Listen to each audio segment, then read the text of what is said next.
Hiya, so this is the second video I'm going to try. I had no idea anyone would even see.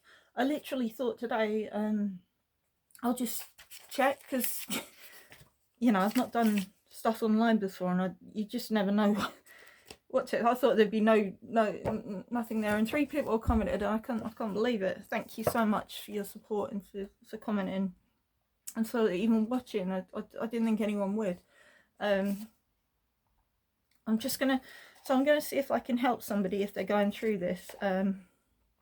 So I've got everything written down. Thing is, it's all over the place, but this is what I did. So my dad, he died. He went in hospital on the 29th. So I came in from work. I won't go through the whole thing. I might do it at a later date, just if anyone wants to sort of, you know, because it's quite, I don't want to upset anyone. But so my dad went in hospital. So I went with him early on the 29th in the morning, and it was the 31st he'd gone, you know, and we had to wait until the doctor confirmed, because they keep things going until, you know, the doctor confirms everything. So I had to wait for that. And then I got given let's get this ready.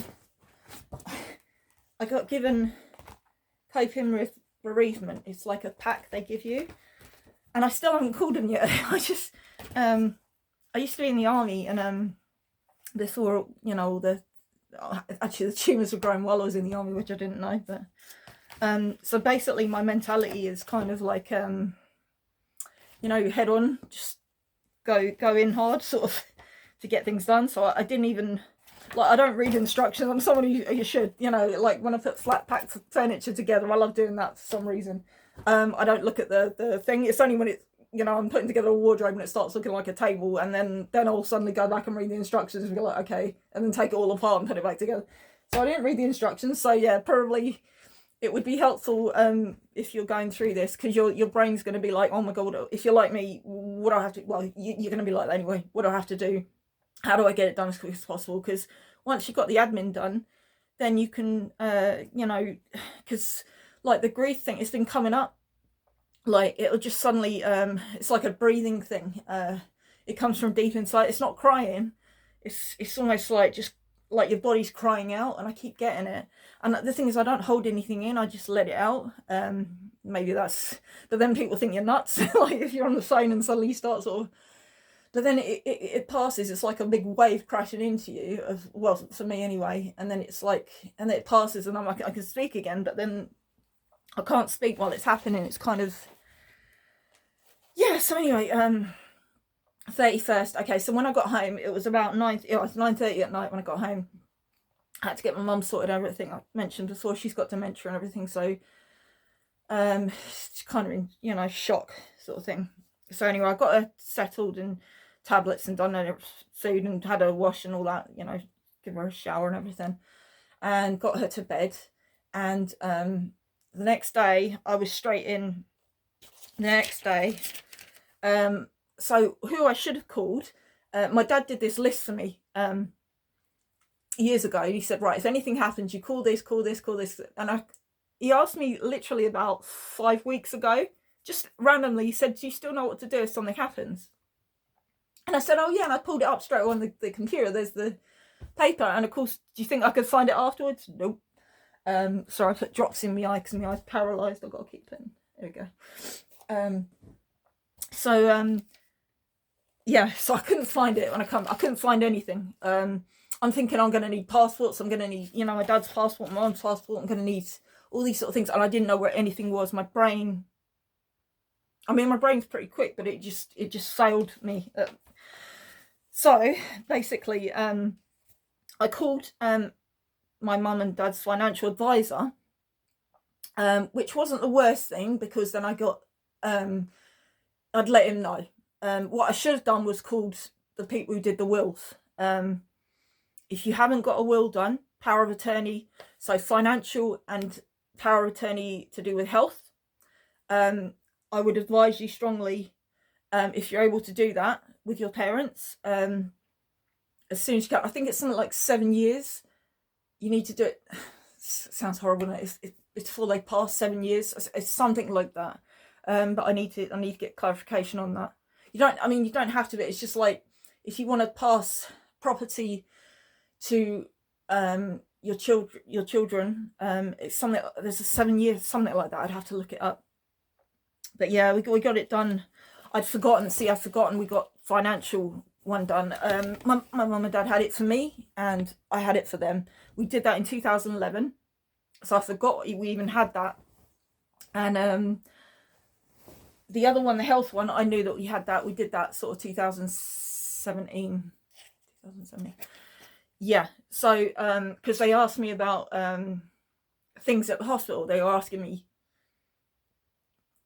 so you need and find out your parents' wishes. I always used to ask them questions like, with, I don't know what I can say on here. I don't, with things like if you want to be brought back round, things like that. Just get clear what they want. I know this is horrible to talk about. It's just that I'm just trying to, I don't know, just pass on what I can. So anyway, on day one, so that was the first.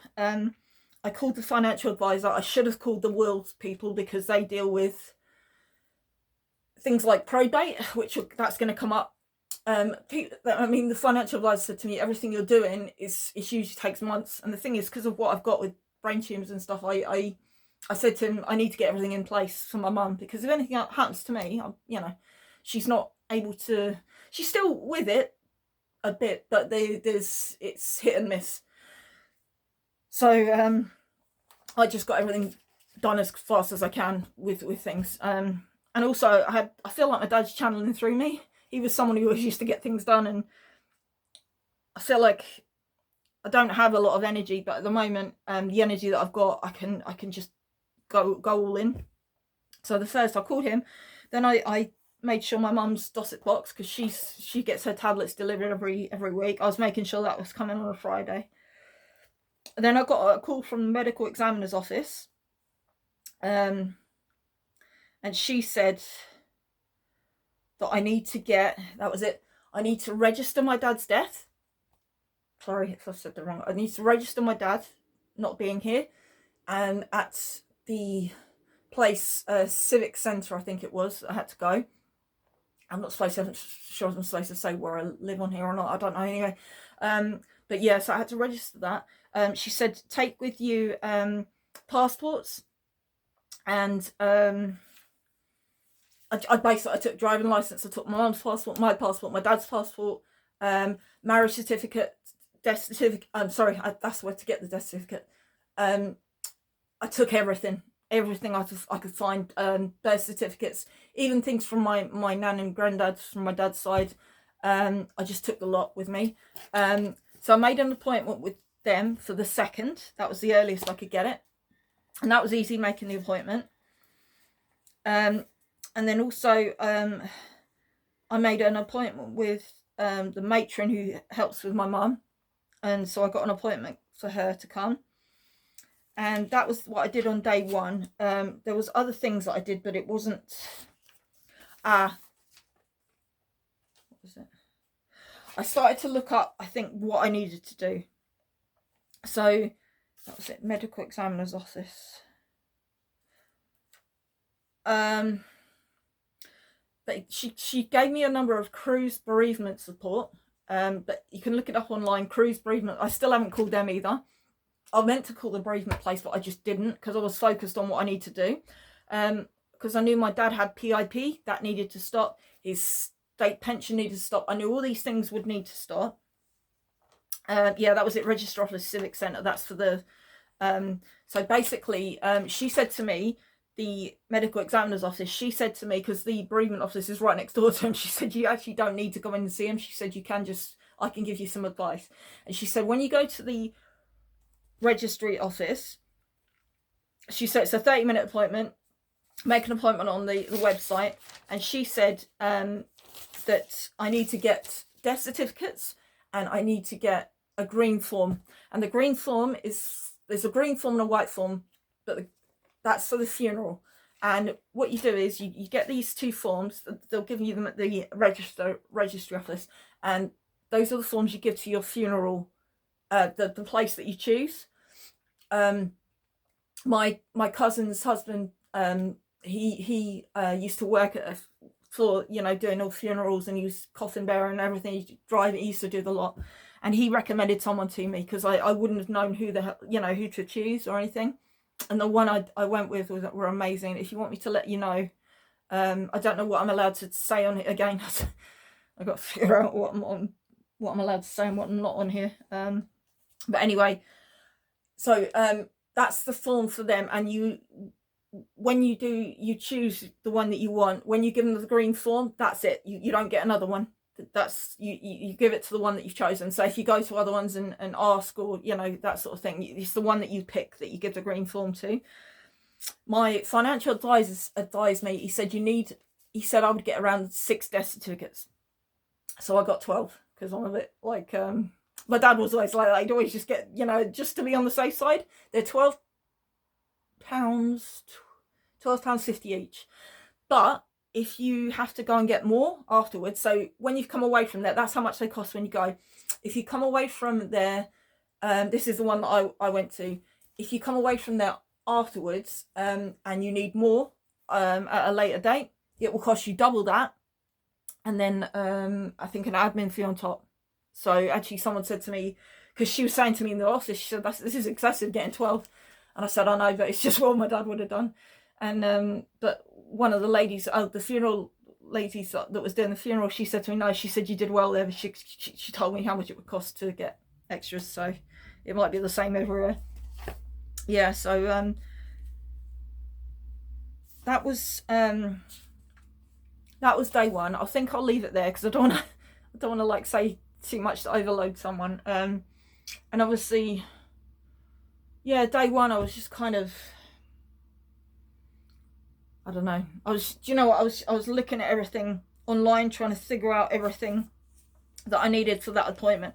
I think once I had that appointment, and any appointments I had to look up for my mum, because my dad used to deal with all my mum's appointments, hospital things and things like that. So I just went through all stuff like that. And I was basically just looking on. I had to cancel a holiday. We were supposed to go to Eastbourne for a little holiday. I was going to go with my mum and dad to help, and had to cancel that. There was things that I needed to cancel, just things that printer inks, they were in my dad's name, all that sort of stuff. Anyway, I'll just leave it at day one, I think, now. That day was me kind of just going into action mode, where I was just kind of thinking, what do I need to do and how do I do this? But it really helped having that medical examiner's office call. If she hadn't called, I would have called the bereavement office, because they've got like a list of things that you need to do. And she also said to me about tell us once service. I didn't do that on the first. Did I do that? I did that on the third. Okay, but I tell us once. I waited till I got the death certificate. I waited. I needed to get those death certificates. That was I thought, right, if I get them first before I start doing anything else, then if it's needed, then I can, do the stuff after I've got them. So anyway, I'll leave it there. I'm hoping if I can even help one person or anyone, I'll do my best to log in and have a look. Do you know what scares me? It scares me because I'm obviously disfigured and everything. Believe it or not, my face looked a lot worse than this. It doesn't matter what it looked like. None of it matters now. I mean, this is, I've 9 times I've nearly died, and various different things in the army, and quite a lot in the army actually, and other things with health, and none of it, any of the physical pain, mental pain I've been in, none of it comes near what I'm feeling now. None of it. So it doesn't matter what my face looks like.